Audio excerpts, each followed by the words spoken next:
მუნიციპალური განვითარების ფონდი მანავის საჯარო სკოლის სრული რეაბილიტაციისთვის ტენდერს დაჩქარებული წესით გამოაცხადებს. ამის შესახებ ადგილობრივებს სკოლის თანამშრომლებსა და მოსწავლეებს დღეს გამართულ შეხვედრაზე აცნობეს.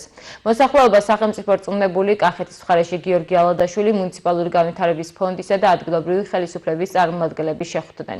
სამხარაულის ექსპერტიზის დასკვნის საფუძველზე სკოლა რეაბილიტაციას ექვემდებარება, რის გამოც შესაბამისი დოკუმენტაცია მომზადდება და სამუშაოები წელს დაიწყება. სოფელში პრობლემა რამდენიმე წელია დგას და ახლა იმედი აქვთ, რომ დაპირება შესრულდება.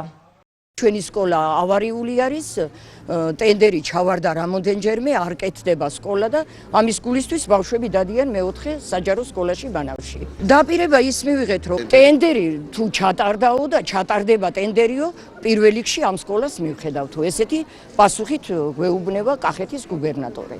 2025 წლის 1 სექტემბრიდან საქართველოს მუნიციპალური განვითარების ფონდს დაევალა სკოლის მშენებლობა რეაბილიტაციის სამუშაოების განხორციელება. მანავის სკოლა იყო ერთ-ერთი პირველი, რომელიც გადმოგვეცა განათლების სამინისტროდან, სამხარაულის ექსპერტიზის ეროვნული ბიუროდან მიღებული დასკვნის საფუძველზე შესაძლებელია სკოლაზე ჩატარდეს რეაბილიტაცია. სარეაბილიტაციო სამუშაოების შედეგად შენობა იქნება უსაფრთხო, რენტაბელური და სეისმომედეგი, რაც იმას ნიშნავს, რომ მალე მანავს ექნება ღირსეული ახალი სტანდარტების საჯარო სკოლა.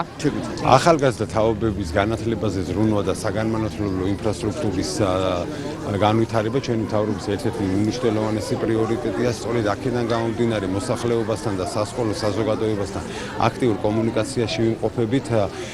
დღეს მანავის საჯარო სკოლის საზოგადოებასთან გამართეთ შეხვედრა, დეტალურად ჩავაყენეთ საქმის კურსში თუ რა პროცედურები მიმდინარეობდა იმისთვის, რომ მანავს ჰქონდეს ახლად რეაბილიტირებული საჯარო სკოლა. ცენტრალურ ხელისუფლებასთან ვიმყოფებით აქტიურ კომუნიკაციაში და უახლოეს ხანში გამოცხადდება შესაბამისი საპროცედურო ღონისძიებები, რათა დაიწყოს მანავის სკოლის რეაბილიტაცია.